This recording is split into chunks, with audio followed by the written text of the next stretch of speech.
All around the planet, people are awakening to the reality that humanity and the Earth are now entering a heightened phase of activity on their inseparable journeys of growth and expansion. This acceleration is marked by the increasing intensity of global events and by the rising temperature of nearly every planet in our solar system. While here on Earth, time itself seems to be speeding up and chaos mounting as phenomenal shifts occur in our physical and perceptual realities with increasing rapidity. The simplest explanation behind this sense of speeding up is that our planet's vibrational frequency is rising. This event, which many ancient cultures have prophetically termed the quickening, has begun, and it is the greatest opportunity of our times. For we are living in a period of tremendous change, where humanity's truths are shifting with exponential rapidity as today's more advanced technologies and awareness are working to reveal the new truths of tomorrow. And just as the perspectives of those who were born 50 or 100 years ago have had to shift to allow for our present version of reality, so too will we be invited to expand our perspectives of what is possible, to allow for the unfathomable changes that will come with the turning of the age and the birth of a new world. That said, one very real possibility that our research into the work of other seekers and sages indicates is becoming increasingly probable is that the world-changing events that so many are consciously or subconsciously waiting to occur in 2012 could actually happen as early as October of this year, 2011. And though we have awakened to the possibility that our world could be greatly altered before 2012, it is not our intention with this presentation to prophesy events as they are going to occur, but rather we intend to merely present some possibilities that might serve to expand people's perspectives of what could be. For we believe that by expanding our imaginations to explore possible future events, we may prevent ourselves from reacting in fear should the previously unimagined become manifest. And as a result of having already experienced these events in our minds, we will be more centered and able to see the opportunities they present should they or something similar occur. And so, with this understanding of the power of imagination as a means by which we may navigate the unknown, this presentation will not only explore what sorts of events could occur between now and October that might lead to the end of the world as we know it, but we will also look at how such events, regardless of how challenging they may seem, could serve to bring humanity to a global experience of unity consciousness that would then lead us into a harmonious new existence and to our return to the long prophesied experience of heaven on earth.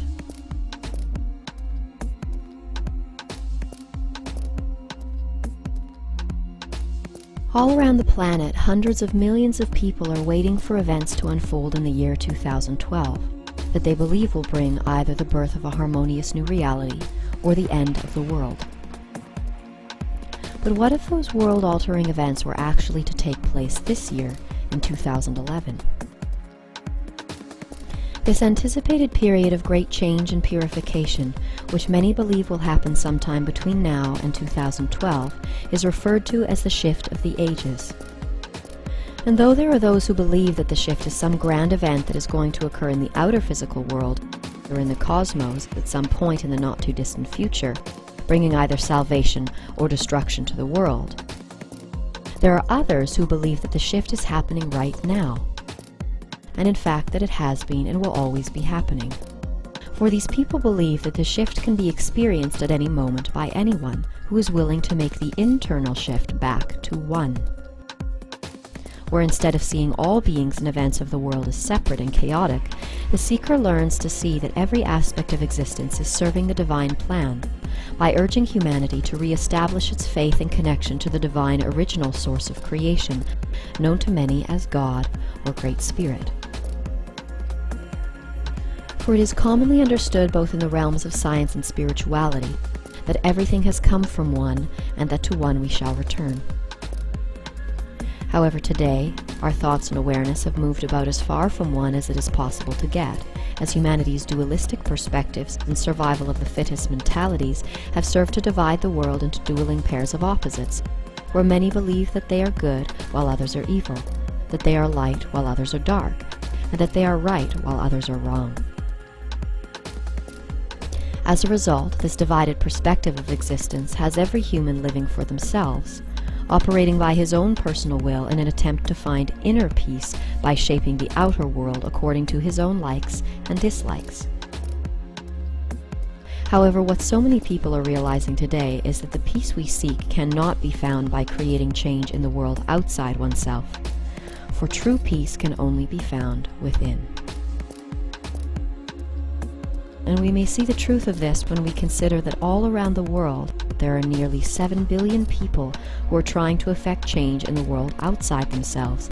in order to make others and the world match their vision of what is right so that they can find peace inside.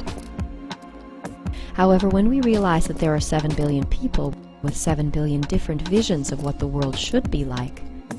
then we may see that that peace we seek can never be attained by trying to shape the physical world according to our dualistic ideals of right and wrong, as our conflicting views will always result in the paradoxical need to fight for peace. And thus we may see that the only way to find true everlasting peace is to learn to be at peace with the way things are. And it is this holistic perspective that all is perfect as it is that is taught in the ancient practices of Buddhism, Taoism, and yoga, as well as certain native spiritual traditions, and which is echoed in the words of the Taoist sage Lao Tzu, who says in the Tao Te Ching, "True perfection seems imperfect, but is perfectly itself." Faith is the key to finding this perfection in all. For when one learns to see that all beings and events exist for the divine purpose of encouraging us to seek and find that eternal peace inside, then we may learn to see that all is in fact serving the divine, and therefore all is divine. And by thus establishing faith that every event that happens in one's life occurs to assist their soul's evolution, one may come to see that salvation is not a person, place, or prize. It is a state of mind. For in this faithful state, and the love that accompanies it, one is able to face and flow through all of life's challenges in grace and gratitude. Thus it is this ability to see all as one and all as divine that marks the individual's inner shift and return to one. And so while some people believe that the approaching shift will be an external earthly or cosmic event, and others an internal evolution, there are still others who believe that the shift that is about to happen will be both. These people find truth in the familiar phrase, "conflict breeds consciousness," and believe that many humans need some major shifts in their outer physical reality in order to encourage them to make the inner shift that will enable them to return to one. Thus it is thought by some adherents to this perspective that the physical events that are set to unfold in the next few months leading up to the end of October 2011 have been designed to escalate to such a dramatic level that most of humanity will be faced with the possibility of their own death and the loss of everything that they have worked to achieve in the material world, all of which would occur for one divine purpose. For in a world where so many are living only for material achievement and survival, it will not be until that material reality is threatened with extinction, and when money and luxury fail to satisfy our needs for peace and comfort, that the majority of people will awaken to the worthlessness of material wealth and success, and thereby be inspired to seek inwards to find a new purpose and meaning for life. And in so doing, many will finally understand the words that they have been uttering for so long, which state that we are not human beings having a spiritual experience, but rather we are spiritual beings having a human experience. And thus when the events of the next few months have served their divine purpose, and when the death and destruction have shaken us from our material obsessions and given birth to our awareness of the eternal spirit that connects us all, we will learn to see the world in a new way, where even death and destruction, which humanity has denied and feared for so long, are seen to have a place and a purpose for which to be thankful and loving. And as these increasingly intense events unfold in the coming months, they will teach humanity the lessons of pride and humility by demonstrating the futility of our efforts to control the world outside of ourselves. And when people finally tire of wishing that the world was something that it isn't, and when they learn to be at peace with the way things are, for they see it all as part of the divine plan, then may they also learn to see that exerting one's personal will to try to stop these events from happening would be like trying to stop others from having the same opportunity for learning. For it is our selfishness and our ignorant use of free will that has brought us collectively into our present state of existence. Therefore, perhaps it is only by a 180-degree reversal, through selflessness, through the complete and utter surrender of ourselves and our personal will to the divine will of the Tao, that we may allow the forces of true change and redemption to work through us and liberate us completely from the unholy illusion of this world. And for this reason, some believe that it will be the tremendous shifting of outer events in the months between now and October 28, 2011, that will inspire humanity's inner shift, helping them realize that we cannot, nor are we meant to change our outer world in order to find peace, but rather we are urged to turn inwards, to seek and find the eternal peace that comes when one learns to see the divine purpose and perfection of all. And it is with this unified perspective of existence that one learns to relinquish my will for thy will, thereby realigning himself with the divine will and marking their long-awaited return to one.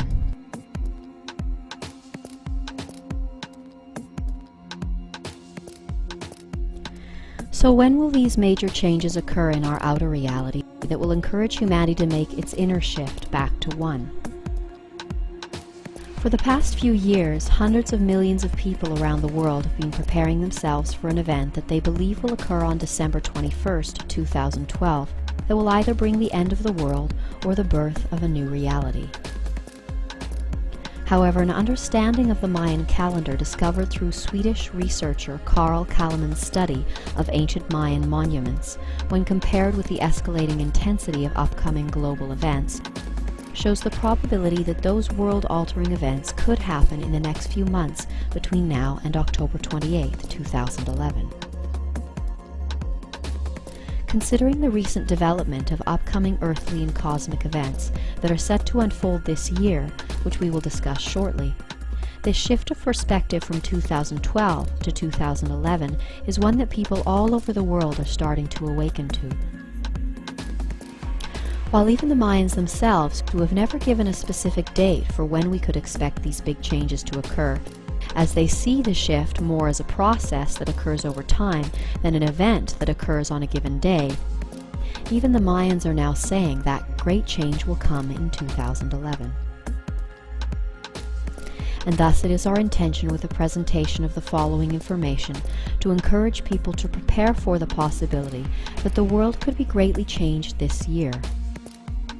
For the magnitude of shifting events that are set to unfold in the next couple of months could be so great that anyone caught still waiting for things to happen at the end of 2012 might be so shocked by the suddenness of events that all they will be able to do is react in fear,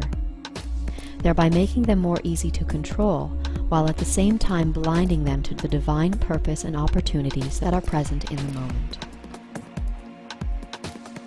That said, let us explore Kalleman's work and how it illustrates October 28, 2011 as the end of the Mayan calendar and the birth of a new reality.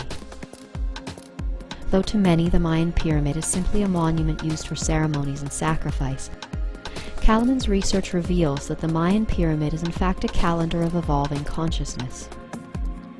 where each of its 9 steps, also known as waves or underworlds, are related to a specific type of consciousness that is learned during the period of time that it takes us to move from the beginning of each step towards its end, which in doing so, it is said we are moving from seed to fruition of the consciousness that is the focus for that level. Interesting to note is that each step of the pyramid or underworld is divided into 13 equal segments, comprised of alternating dark and light energies referred to as days and nights, which are as necessary for the growth and expansion of our consciousness as the cycles of night and day are for the harmonious growth of our Earth's surface-dwelling ecosystems. These 13 equal segments of time are referred to as heavens, or stages of creation, each of which is related to a specific Mayan deity, and a stage of growth or learning that occurs during each period of time. Also essential to note here is that each time we step up a level on the pyramid, things speed up by 20 times, which it is said occurs because, as we learn the lessons toward the end of each step, the vibrational frequency of our collective consciousness, and therefore our reality, rises by 20 times. Thus, to illustrate how the Mayan pyramid is a calendar of evolving consciousness, and how it relates to the birth of a new reality by October 28, 2011, let us look at the bottom step of the pyramid referred to as the cellular underworld. This step charts the evolution of cellular consciousness from the time of the Big Bang to the creation of the first highly organized cells, and finally to the full realization of cellular consciousness. The period of time it takes to move from seed to fruition of this consciousness is 16.4 billion years, divided into 13 equal segments of 1.2 billion years, which means that during this phase of creation there occurred a subtle shift in consciousness every 1.2 billion years that brought the collective mind to a deeper experience of the cellular underworld. To explain this further, let's move to the 8th step on the pyramid, known as the galactic underworld, and whose focus for learning is ethical consciousness. Remember here that each time we move up a step on the pyramid, that things speed up by 20 times. And so, where consciousness at the bottom of the pyramid was changing roughly every 1.2 billion years, when we moved up to the 8th step, which began on January 5th, 1999, consciousness, which on the step just below was changing every 19.7 years, then on the 8th step began to shift every 360 days, with a focus on the collective development of our ethical consciousness. This development of our ethics can be seen quite clearly when we look at the new perspectives that have arisen in the collective mind since January 1999. For it has been since this time that humanity has taken its greatest strides to purify its ethical perspective, by realizing the impact that our choices have on the healthy, harmonious existence of ourselves, the earth, and all living things. And as a result of our growth and learning during this period, we have been raising the frequency of our collective consciousness, and thus the vibratory rate of existence, thereby resulting in the speeding up of everything by 20 times that occurs as we near the fruition of learning on each step of the pyramid. And it is this increase in the vibration of consciousness that is responsible for the sensation of the quickening that so many people are experiencing around the world. For as the vibratory rate of our consciousness speeds up, so does everything in creation, including time and awareness. To get a better understanding of the process of this quickening that is leading us to its climax on October 28, 2011, let us consider the 7th wave that began in 1755 AD at the beginning of the Industrial Revolution,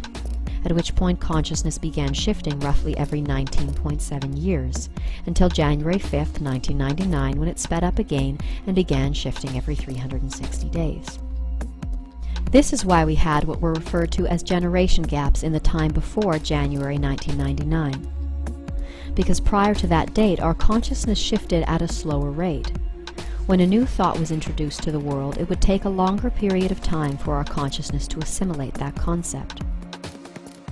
For instance, when the perspective that women are equal to men was presented to the Western world, it took roughly 20 years for that seed of an idea to take root. However, for those who were alive for 40 or 60 years before that idea was presented, it could take longer for their perspective to switch, if it did at all, because they had spent so long seeing the world in a way that was different to what was now being presented. However, that all changed when we moved up to the 8th wave in January 1999, at the same time as the global proliferation of the Internet, for human consciousness then began to expand at an accelerated rate, as any new idea or concept that was created or realized could be immediately learned by anyone around the world, regardless of how young or old they were. And because our perspective of the world was accelerating at a speed relative to the phenomenal global growth of the internet, many people around that time experienced a sensation of quickening. And though this quickening is perceived by many as a speeding up of time, still others believe that it isn't time that is speeding up, but rather that it is the amount of change and information that we are able to process in that time that is accelerating. Thus, aware of this concept of the quickening of consciousness, let's now look at the ninth step, or wave, which began just recently on March 9th, 2011,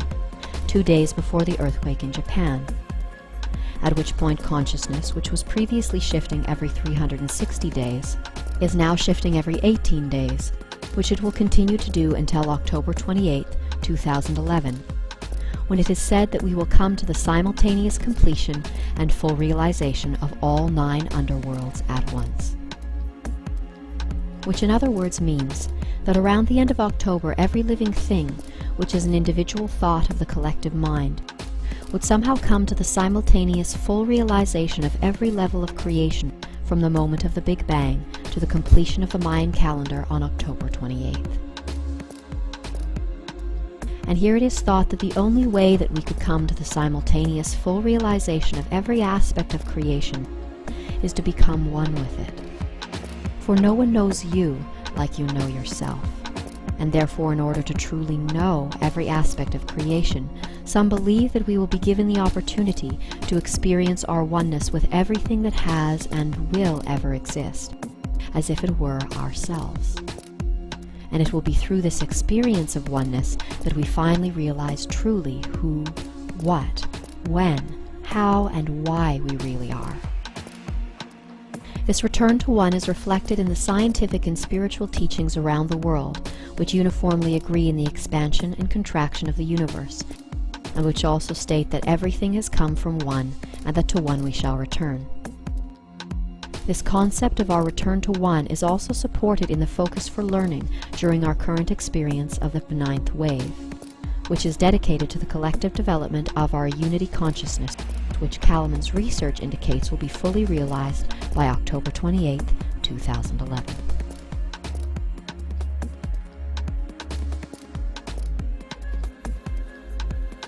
Another strong indicator that the world-altering events which so many people are expecting to occur in 2012 could happen before October 28, 2011, has come from our recent understanding of what are known as the Hopi prophecies of the blue and red star Kachinas, and how they relate to the events that are unfolding right now, and which will culminate in the days and months before the end of October 2011. However, before we relate the story of the blue and red star Kachinas, it is imperative that people have an understanding of the changeable nature of prophecy. For not all prophecies exist to tell us what is to be, but rather they tell us what we need to hear in order to inspire us to make changes to our inner being and perspectives that will ultimately assist our spiritual evolution. This is why, in many cases, prophecies such as the Hopi's story of the blue and red Kachinas speak of tragic events, including the collapse of the material world and its systems, and even the ultimate demise of humanity. For it is a fact today that most humans in their obsession for material success and survival do not spare a second thought for their soul or spiritual self until they are faced with death, suffering, and the inevitable collapse of everything they have come to depend on in the material world. Thus we may see that these prophecies exist for the sole purpose of assisting humanity's evolution from a purely material-based consciousness to one of spirit. For it is by hearing these end-time prophecies and by seeing the signs of these prophecies fulfilled in current-day events that one is given the opportunity to fully realize the temporary nature of our physical reality, and thereby be inspired to seek out an understanding of the greater spiritual purpose of our existence. And though many in the world today will ignore these prophecies and stories of destruction because of their fear of contemplating the end of the material world as we know it, what so few people understand is that prophecies can be changed. For if it can be understood that the destructive stories and events detailed in prophecies exist for the sole purpose of encouraging a shift in consciousness, then it may be realized that once the collective mind has made that inner shift, the cataclysmic events that are no longer needed will eventually give way, as the group mind's vibrations are raised to match those of a harmonious new experience of reality, where there will be an entirely new set of lessons to be learned. Meanwhile, those who out of fear choose to deny our spiritual purpose and cling to the material world will be required to experience increasingly more destruction at an intensity that exactly matches that of their attachment to their material-based perspective of existence. For some, it will not be until they've experienced the complete destruction of the planet and all its life that they will finally be inspired to surrender their hate, fear, and pride and see the spiritual purpose and oneness of everything in existence. Having thus awakened to the spiritual reality of all as one, their soul would then rise to the spirit level, at which point they would join all of the other souls, energies, and entities who have made the same choice to return to one. And here it is essential to realize that our reality is not, nor can it be changed by our fearful efforts of self-will, such as, let's focus our will to stop this from happening. For in any such efforts, the lower limiting vibrations of fear that motivate people to try to control events will create blockages that prevent the free movement of the higher vibrations of divine love, will, and wisdom throughout the body. That said, we may see that through proper attention and an understanding of prophecies such as the Hopi story of the blue and red Kachinas, people are given the opportunity to make a choice that will greatly affect their spiritual evolution. And it is the importance of this choice in our soul's journey that is reinforced by the appearance of the glyph representing the word choice on the Hopi monument known as Prophecy Rock. Thus the choice, which will become increasingly prominent in the days and months approaching October 28, 2011, is: will we choose to cling to our material perspective of existence and live in fear and hate as our physical world crumbles around us? Or will we, like a phoenix rising from the flames, choose with faith and love to see the divine purpose of the decline of our material existence, whose passing will inspire a once material-obsessed humanity to shift to a more spirit-based perspective of existence? For it has been said in another message given to us by the Hopi people that this could be a good time. And for anyone who sees the spiritual purpose of the events that are set to unfold in the next few months, it probably will be. While those who wish to hold on to the old world and its ways might find the next few months extremely challenging. With this understanding of the divine purpose and the changeable nature of prophecy, let us now look at some information that has been surfacing from NASA in the past couple of months, and how it relates very clearly to the Hopi prophecy of the blue and red star Kachinas, thereby indicating that the world-altering events that so many people are expecting might occur in 2012 could happen as early as October 2011. Thus, the Hopi prophecy of the blue and red star Kachinas, which may be read in its entirety at the link below, speaks of 4 celestial bodies that will appear in our skies announcing that we have entered the end times.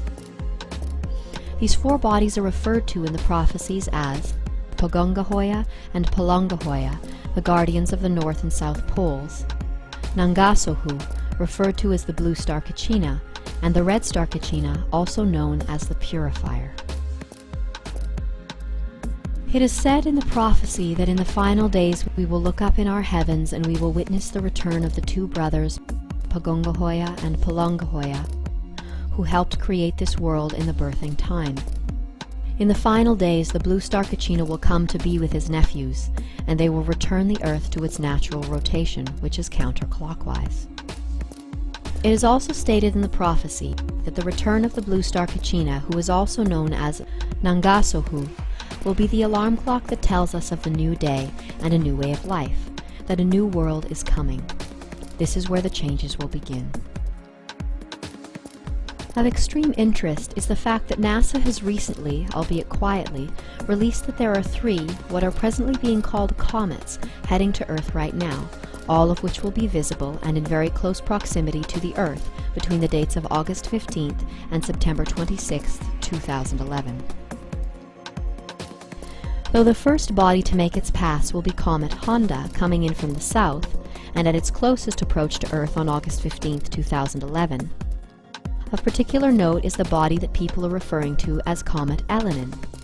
which much research is showing is either a supermassive brown dwarf star or is being followed very closely by one. This conclusion has been derived from the fact that there have been 3 alignments with this comet, the Earth, and at least one other celestial body over the past year and a half, and each alignment has resulted in a major earthquake on Earth. To see the dates of these alignments for yourself, you may visit NASA's Jet Propulsion Laboratory webpage at the link below. Here you will see that the first alignment with Elenin occurred on February 23, 2010, on the same day as the massive earthquake in Chile. The next alignment on September 4, 2010, which corresponds with a recent earthquake in New Zealand, and there was a third alignment around March 11th on the same day as the major earthquake in Japan. The fact that these alignments all occurred when Elenin was a great distance away from the Earth indicates the incredible mass of the object, and the probability that it is not a comet, but rather a supermassive brown dwarf star, or that it is being followed very closely by one. During our last alignment with this object, which was at the same time as the massive earthquake in Japan, Elenin was at a distance of 2.155 astronomical units, roughly 2 times the distance from the Earth to the Sun. And now, we will have our next alignment with this object around September 26, 2011. However, this time, rather than being on the other side of the Sun, it will be much closer, and in between the Earth and the Sun, at a distance of 0.396 astronomical units. And this time it will be an alignment of 4 bodies rather than just 3, which will include Mercury, the Sun, Elenin, and the Earth. It is very possible that around this day we will have some major earthquake activity, the likes of which we have never seen before, which will be accompanied by the appearance of a third comet in our skies, known as Levy. Also worth mentioning here is that many of our sources suggest that around this time we will see the fulfillment of the prophesied 3 days of darkness, where the light from the sun will be obscured for approximately 3 days, after which time the sun will rise again. Though this may be possible, it is also possible that the 3 days of darkness will occur a little closer to the October 28th date, when we are nearer in proximity to the red star Quickening. That said, after our next alignment with Elenin around September 26th, there will be a series of other close passes between September 26th and November 23rd that could cause further shifting, including our closest pass with the object, which would occur on October 17th, 2011, at a distance of 0.232 astronomical units, and an interesting event around November 3rd, when we would pass through the tail of Elenin. Worth noting here is that these dates will probably change somewhat, as it is assumed that Elenin will speed up significantly as it slingshots around the Sun before passing the Earth. Considering the approach of these celestial bodies, one possible interpretation of this information and how it relates to the Hopi prophecies of the blue and red Quickening is that Honda and Levy are the nephews referred to in the prophecy as the guardians of the North and the South Poles, as Levy is coming from the north and Honda from the south, while Elenin is the blue star Quickening, which will be seen in the sky before and during the major earthquake at the end of September, and whose appearance in our heavens the prophecies say would mark the beginning of the changes and signify that we were in the end times. For the prophecies state that not far behind the twins will come the purifier, the red star Quickening, who will bring the great day of purification. Having accounted for comets Levy and Honda as the guardians of the North and South, it is our belief that comet Elenin, the blue star Quickening, is not a brown dwarf star, but rather that it is being followed very closely by one, or some other supermassive celestial body. And according to our understanding of the prophecies, this supermassive body that is following Elenin would be the red star Quickening, known as the purifier, whose passing due to phenomenal gravitational and electromagnetic forces would change the existence of humanity and the earth forever. For it is said in the prophecies that on the day of purification, the earth, her creatures, and all life as we know it will change forever, and that every living thing will be offered the opportunity to change from the largest to the smallest thing. It tells us that the way through this time is to be found in our hearts and through reuniting with our spiritual self. And then it reminds us that everything we experience is all a matter of choice, thus echoing the choice of whether we will face the end of the material world as we know it with fear and denial, or whether we will choose to see its divine purpose with love and faith, and thereby return to the original way where everyone and everything is seen as one and divine. Thus, with this understanding of how the approaching comets relate to the Hopi prophecies of the blue and red Kachinas, one may also note how the dates of Elenin's closest interactions with Earth, occurring on September 26th, October 17th, and November 3rd of 2011, strongly supports Kalaman's research, which indicates that around October 28, 2011, we will experience the long prophesied end of the Mayan calendar and the birth of a new reality. I am ready for the next step in humanity's evolution. And now we must seek to unite with others. The time has come to live for each other.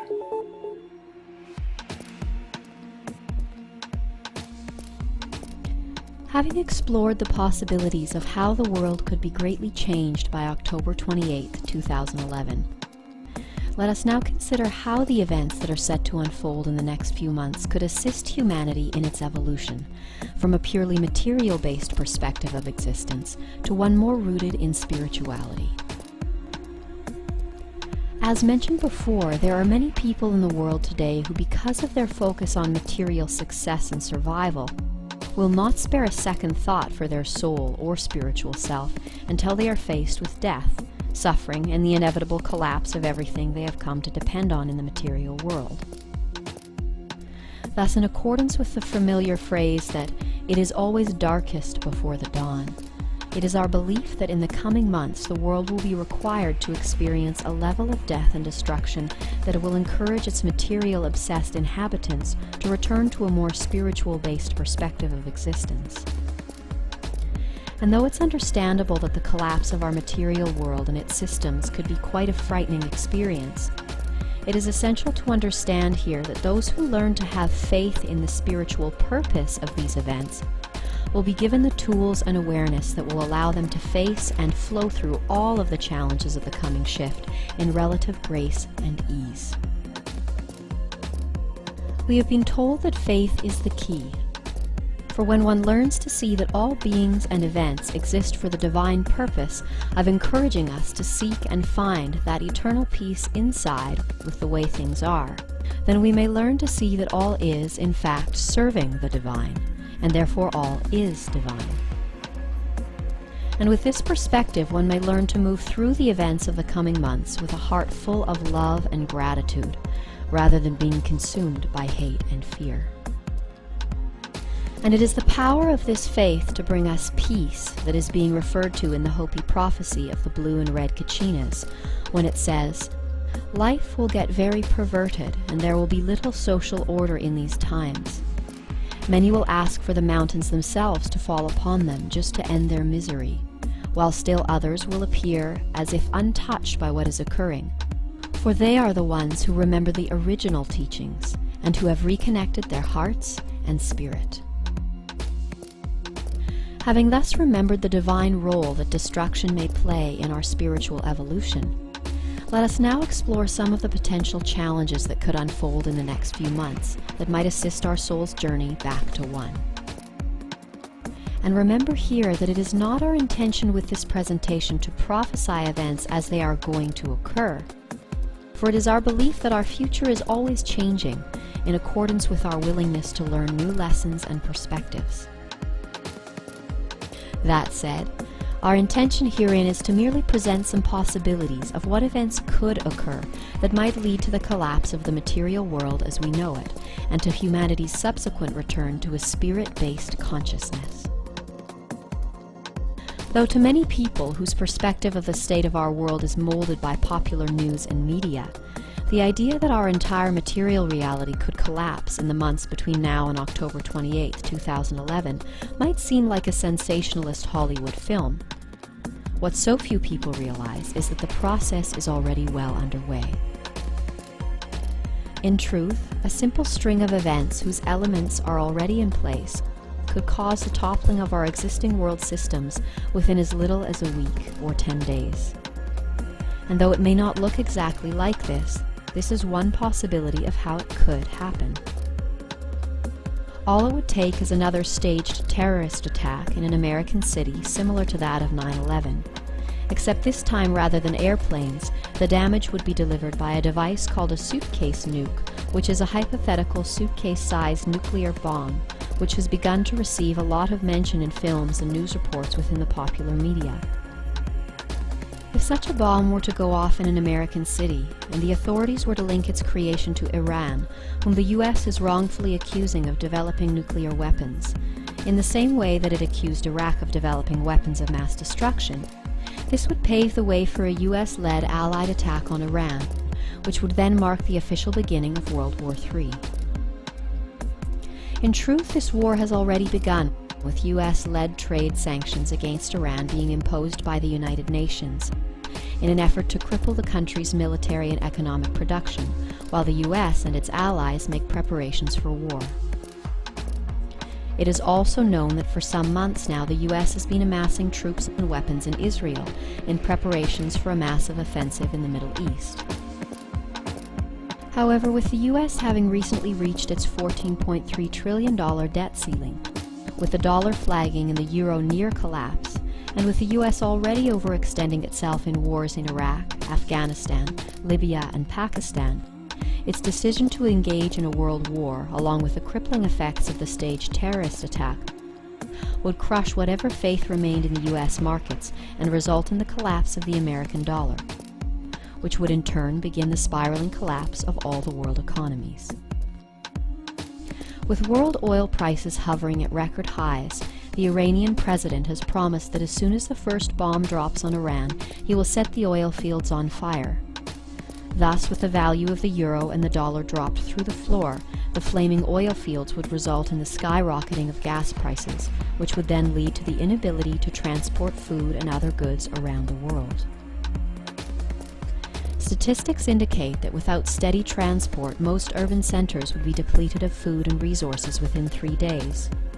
And as quickly as that, the world would be changed forever. However, there is much research which we will post on our webpage that indicates that these are just the beginning of a series of progressively intense and unfathomable events that have been designed to be so shocking that many people who are completely unaware of them will be desperate for any form of salvation. And it will be at the point of humanity's greatest desperation that those who have orchestrated these events will provide one self-serving solution, and that is to unite the globe under the authority of a new world order. Here our existing political, economic, and military institutions would unite under a one-world government, one world economy, and one world religion,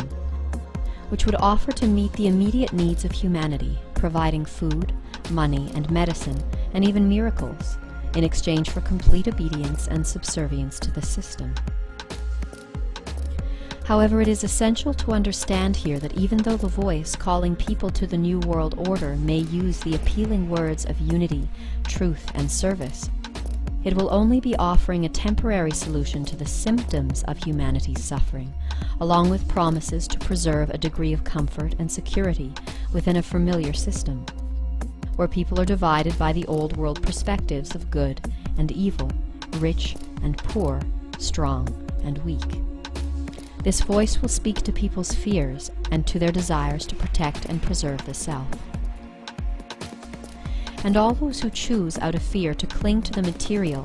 and continue their support of a ruling elite who have proven their lack of caring for the world and its inhabitants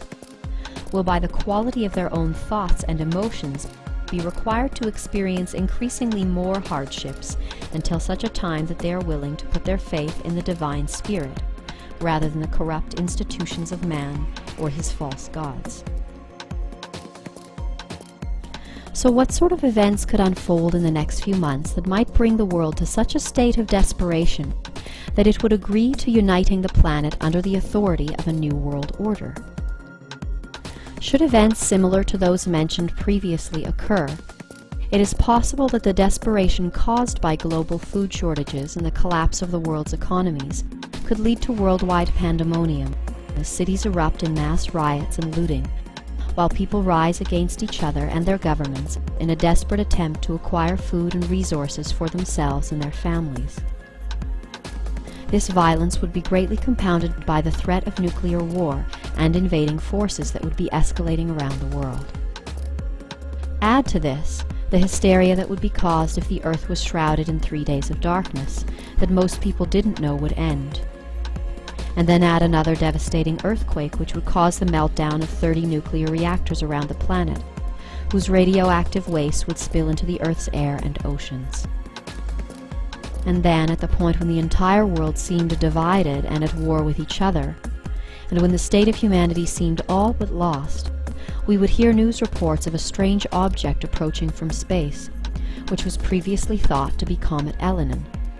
but which upon its approach news reports would tell us is actually a spaceship. And to the world's surprise, from this ship would come fake alien invaders to attack the Earth, whose superior weapons and technology, actually created by our own world's military, would cause much damage and loss of life. And the world's leaders, professing themselves to be greatly overmatched, would have only one choice to save the planet, and that would be to unite the world's military forces. With the entire planet reeling from war and the effects of the devastating earthquakes caused by the prophesied approach of the purifier, people all over the world would be praying for a miracle, when all of a sudden their prayers would be answered. Somehow the Earth's allied forces would miraculously defeat the aliens in a staged final battle, seemingly through their own military might, or with assistance from other aliens, either real or fake, or even through the supernatural assistance of a false messiah-like figure. And when the world allied forces destroy the approaching ship, which was once thought to be a blue comet, we would see the fulfillment of the 9th and last sign of the Hopi prophecies, indicating that we have arrived at the end times, which reads, "You will hear of a dwelling place in the heavens, above the earth, that shall fall with a great crash. It will appear as a blue star. Very soon after this the ceremonies of my people will cease. For very soon afterward the red star Kachina will return, and he shall bring with him the dawn of the 5th world." With the alien threat defeated, a broken and battered humanity would still have to deal with the wrath and destruction caused by the approaching red star Kachina. And thus, in the wake of humanity's staged victory, and in the face of oncoming threats, the world's united nations would, in a show of false goodwill, speak of the oneness of humanity and call for the unification of the world under a one-world government. All of the world's debts would be erased, and a new global currency would be created, of which everyone would be offered a set number of credits in exchange for their willingness to keep working for the self-same system of governance and authority. Anyone wishing to receive these cash credits, food supplies, and medical care from this one-world system would be required to get a microchip implant that would allow their movements and ID to be tracked.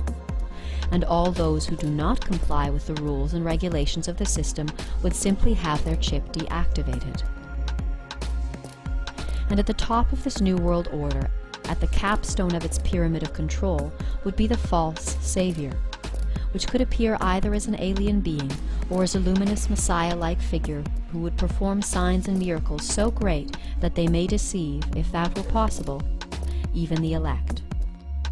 And though this figure may have played a role in assisting humanity through its hardships, either with the fake alien invasion or by performing miracles of medicine and technology, its deception will be obvious. For rather than inspiring humanity to see the divine in all, This God, with all its wonders and miracles, would have humanity focus its worship on one supposedly divine being or institution, thereby reserving a space for the old world divisions of right and wrong, good and evil. And the worship of this thing would be most likely controlled by our present-day ruling elite and popular spiritual leaders, who would place themselves in between humanity and this fake God. As fantastical as all this may sound, there is much compelling evidence that points to the possibility of such events occurring,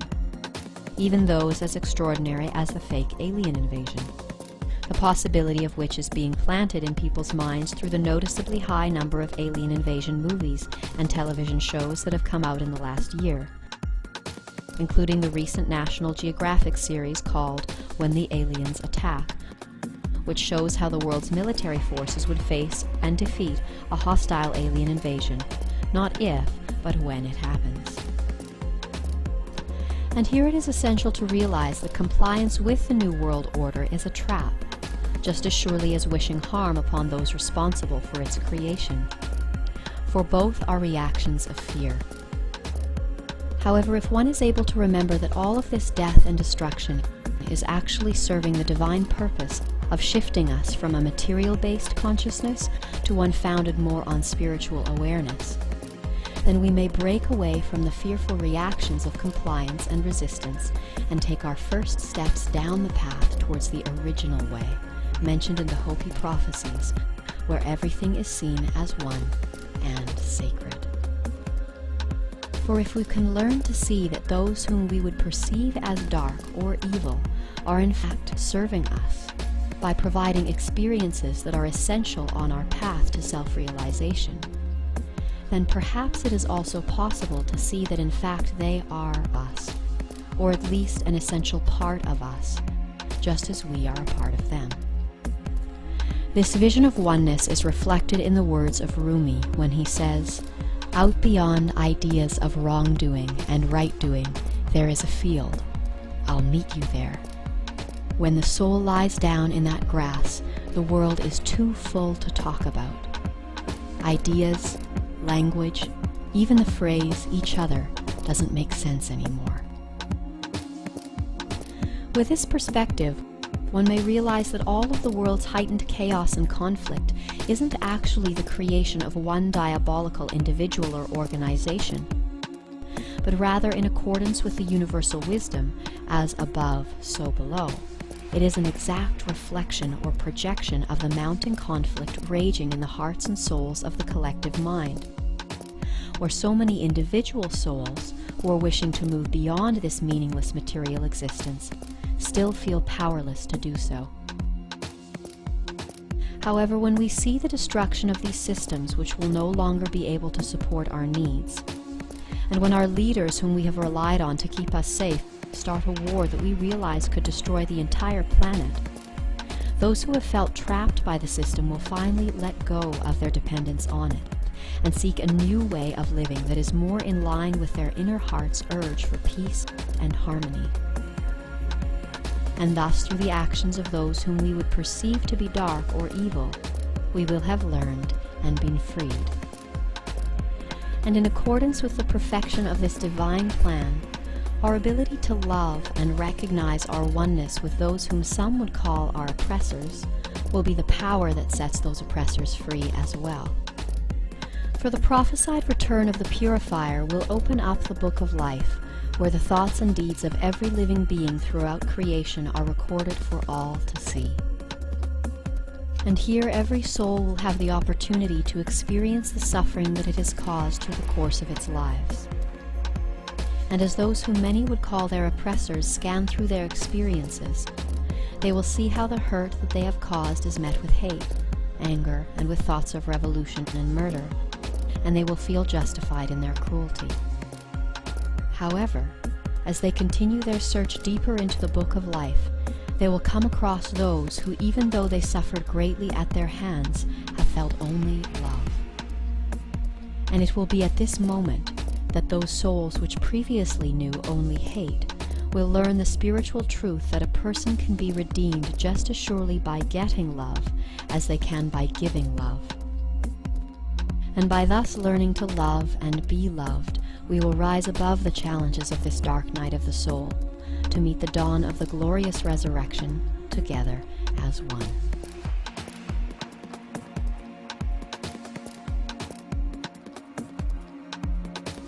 With this glimpse of the dawning rays of our rising unity consciousness, let us now consider when and how the first major events might unfold that will bring us to such a profound experience of oneness with everything, that we will come to the full realization of every level of creation. For it is our intention that by presenting the potential dates when things might unfold, that when people see some of these first events actually happen, it will enable them to believe that the material world is on the verge of collapse, and thereby inspire them to let go of their attachment to it. And in a world where so many have no idea that these changes are coming, we would encourage those who have awakened to the whats and whys of events to resist the urge to focus primarily on how one may save themselves, and to consider instead what one may do to help others. For if one is consumed with the need to save themselves through these days of great change and challenge, they will be driven primarily by the energy of fear.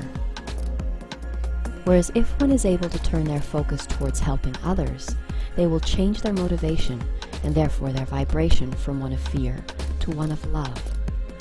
And it will be this love for all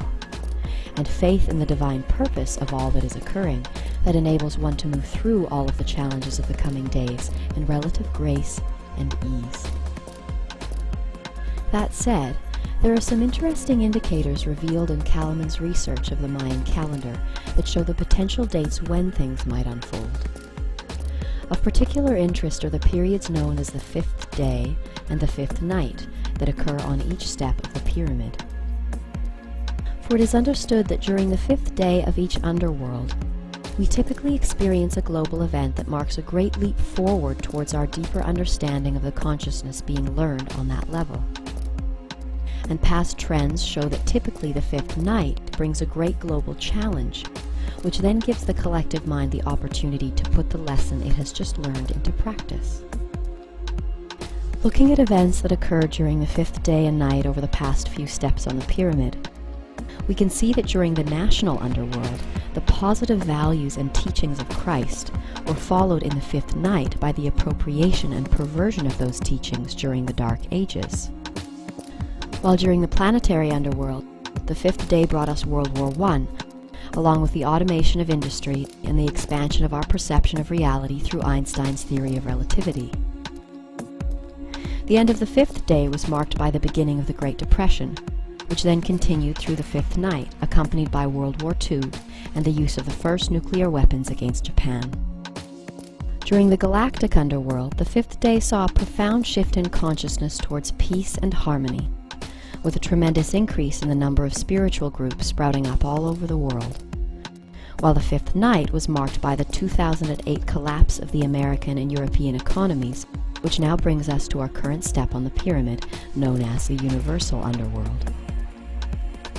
Based on this understanding of the unique energies and experiences that typically accompany the fifth day and the fifth night, one could expect that the major shifting of consciousness and world events would begin during these periods. Thus, it is possible that during the fifth day, which extends from July 31st to August 18th, 2011, we could see a creative expression of unity consciousness manifested through an event as spectacular as the presentation of some major medical or technological breakthrough, created to benefit mankind. It is also possible that during this time we could see the beginning of another Great Depression, as we saw at the end of the fifth day of the planetary underworld. This is a very likely possibility, which could be catalyzed by the flagging faith in the U.S. markets, caused by the American having recently reached its $14.3 trillion debt ceiling, which could result in a crippling of the American economy, which could then fully collapse during the fifth night, which extends from August 18th to September 5th. During the fifth night, it is very possible that an economically fragile America could be hit by another staged terrorist attack, which would be the final blow that causes the collapse of the American economy and sends the economies of the world into a downward spiral. And just as we saw during the fifth day and night of the planetary underworld, the world's slump into another Great Depression would be followed by the start of another Great War, that of World War III. The dates of the events following the fifth day and night, including the fake alien invasion, 3 days of darkness, and the major earthquakes caused by the passing of Comet Elenin, are impossible to guess apart from saying that they will probably happen near the end of September. For it is our belief that things will occur faster than anyone can imagine, as hinted by the age-old prophecy that the end will come like a thief in the night. And for this reason, we would encourage all of our viewers to use the decline of the economy or any major event that might occur during the fifth night as the sign by which they will choose to let go of their attachments to the material world and its systems, and to leave the cities and return to nature, where the mountains, waters, and trees will support their return to the original way mentioned in the Hopi prophecies. For we are told in the prophecy of the blue and red Kachinas that life will be so bad in the cities that many will choose to leave this plane, some in whole groups, and that only those who return to the values of the old ways will be able to find peace of mind. For it is in returning to a simple life with and upon the earth, amongst her forest and mountains, that we shall find relief from the madness that will be all around us. That said, it is essential to understand that we are always exactly where we are meant to be, when we are meant to be there. And even if one cannot make it out of the city, it is important to remember that one can always connect to the earth and its elements by turning their thoughts to a glass of water, or the ground beneath their feet, or a tree, a lit candle, or even a light breeze. And so with this understanding of when events might unfold, let us consider how the increasing intensity of world events has been divinely orchestrated to bring all of us to such a profound experience of oneness that we would come to the full realization of every level of creation by October 28th, as suggested in Kalaman's research of the Mayan calendar.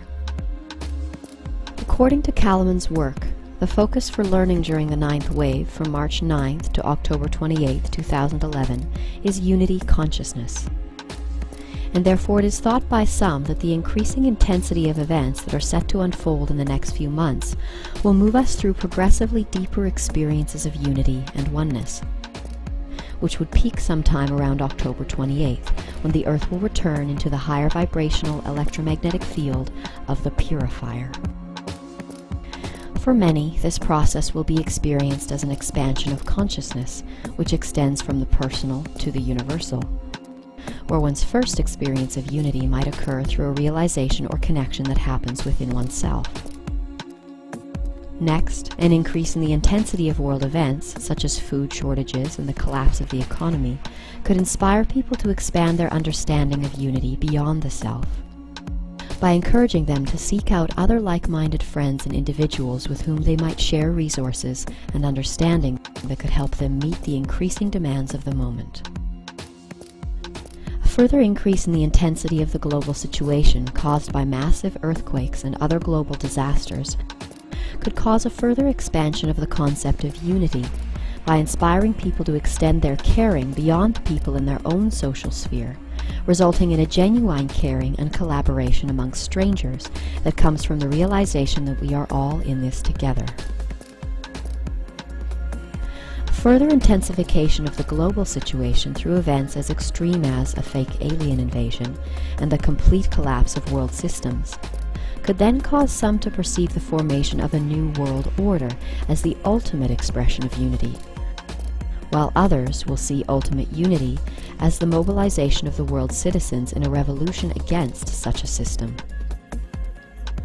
However, as people across the face of our broken and battered planet rise to the peak of polarity, with the forces of the New World Order grasping for control, and the masses rising in revolt, the Earth's return into the higher vibrational field of the purifier around October 28, 2011, will bring the collective mind to a fully realized experience of unity consciousness, which will show the world that true unity is not the desire to gather large masses of like-minded people to support or oppose an idea, but rather true unity is the soul's realization that all is one already. For the passing of the purifier with its phenomenal gravitational and electromagnetic forces will cause such intense shifting of our outer and inner experiences of reality that we will have one of two choices. We may choose to see ourselves as separate from the events we are experiencing, which could rise to such a peak of intensity that our increasingly fearful desire for things to change would drive us insane. Or we could choose with love and faith to surrender our personal will to the divine will of the Tao, and realize that all that we are experiencing is a projection of our minds, and that it is divine. And in accordance with the divine wisdom given to us through the Tibetan Book of the Dead, we will see that recognition is simultaneous with liberation. For just as the soul's journey through the bardos encourages one to recognize that everything we experience is a divine projection of our mind, so too are we urged to realize the same during our brief journey through the material world. Although such spiritual seeking is met with little success in today's world, because of the extreme difficulty in reaching integration in a vibrational field that is as psychically polluted as that of the Earth, during the revolving course of the cosmic cycles, there arise periods when great redeeming energies return to the Earth, allowing the process of integration to proceed more easily and rapidly. All around the world, there exist ancient cultures and wisdom keepers whose texts and teachings reveal knowledge of such periods having happened in the past, while some even hold prophecies telling of the impending return of these forces of salvation. However, here again it is essential to understand that this returning Redeemer is not a physical personality of majestic stature, residing somewhere outside the dense material world, but is essentially an impersonal divine unifying consciousness, manifesting itself as light, love, and wisdom in a field of cosmic rays emanating from the center of our galaxy, via the purifier. Thus the return actually refers to the Earth's cyclic re-entry into the purifier's higher vibrational field, at which point we are anointed by its divine light and influence. And it is because of this divine anointing that the return is widely referred to as the return of Christ, which, stemming from the Greek word Christos, means the anointed one. Thus we may see that Christ consciousness is not exclusively available to Jesus, but is available to every human being who experiences the infinite, changeless reality that lies at the core of each one of us. For just as the Christ through Jesus displayed only faith and love during experiences of great suffering, so too will all those who wish to follow Christ's narrow path be urged to face the challenges of the coming months with faith, love, and wisdom, willingly sacrificing their fears and attachments to the self, so that they may open themselves up to the fully expanded realization that all is one and divine. For in this period of purification, the mirror of truth will be held up for all to see at last, what we have become and which master we have truly served. And when humanity is left with no other choice but to face the truth and ourselves in utter honesty, to look, to see, and to weep in genuine repentance, then can love open our hearts and reveal to us the way of true devotion and holiness. It is thus through humble surrender that each person is given the opportunity to hasten their own spiritual growth and simultaneously transition into a bright new era. So how might our interaction with the purifier bring us to such a profound experience of oneness with everything, that we would come to the full realization of every level of creation by October 28, 2011? The answer to this may be summed up in one word: vibration. For if NASA's information suggesting that Comet Elenin is or is being followed by a supermassive brown dwarf star is true, then we will be greatly affected by the extremely high vibrations of its electromagnetic field upon passing, whose frequencies will be so great that some people say they could alter our experience of reality by raising our vibrations to the point where we will experience other dimensional planes, as evidenced in the Hopi prophecy of the blue and red Kachinas, where it says, "When the purifier comes, many things will begin to occur that will not make sense, for reality will be shifting back in and out of the dream state, things unseen will be felt very strongly. There will be many strange beasts upon the earth in those days, some from the past and some that we have never seen. The nature of mankind will appear strange in these times we walk between the worlds, and we will house many spirits even within our bodies. After a time we will again walk with our brothers from the stars and rebuild this earth, but not until the purifier has left his mark upon the universe. That said, it is widely accepted in both the realms of science and spirituality that the human body, comprised mostly of water, is a conductor of sound, light, and information, all of which travel through our bodies as vibrations. Aware of this, we may now imagine that as the higher vibrations of the purifier move through us, they will cause our bodies to resonate with their frequency. Thus, as our vibrations rise and match the never-before experienced frequency levels of the purifier, we will be able to perceive higher levels of the electromagnetic spectrum, at which point we will be able to perceive all of the sounds, images, and entities that exist within our newly achieved range of frequency. Vibrating at this level, the spirits of the dead may be seen and heard, rising to meet the coming dawn, as humanity expands its senses and consciousness to perceive the forgotten fifth element of ether, that which connects us all. Here, too, we may perceive the parallel realms of the astral planes and share encounters with mythical beings, all of whom will attend us and the rest of humanity as our increasing frequency brings us all closer to a collective experience of oneness. As we reach the peak of frequency, the voices of others that we have begun to hear in our heads will rise in numbers and climax at the point when we hear all the thoughts of creation and experience all actions as if they were our own. So too may it seem like all the events of these lives are happening at once, and that all places are this place. As one may imagine, this expanded perspective of oneness could be quite an intense experience. And for those who choose to hold on to their knowledge of what is and is not possible, such events will threaten to shatter their psyches, as every sense is simultaneously overloaded.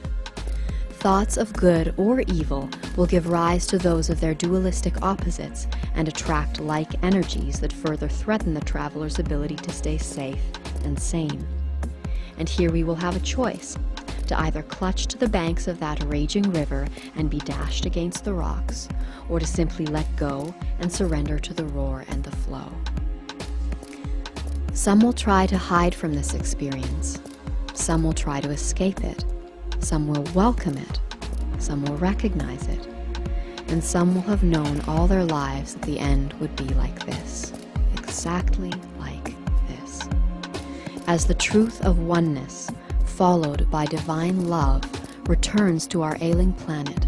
those who love the truth and who are therefore consecrated to serving the truth without compromise or self-concern will greatly rejoice at the shattering of the illusion of separation. And when at long last humanity is awakened to its oneness with the earth and all living things, we will raise our voices as one and join the eternal song of the universe. Have faith, for we are awakening as one.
All at once, all I see is eyes looking back at me, and all is one looking through the eye that's looking back at you. Ooh. Ooh. Excellent. Just do it again. I love it.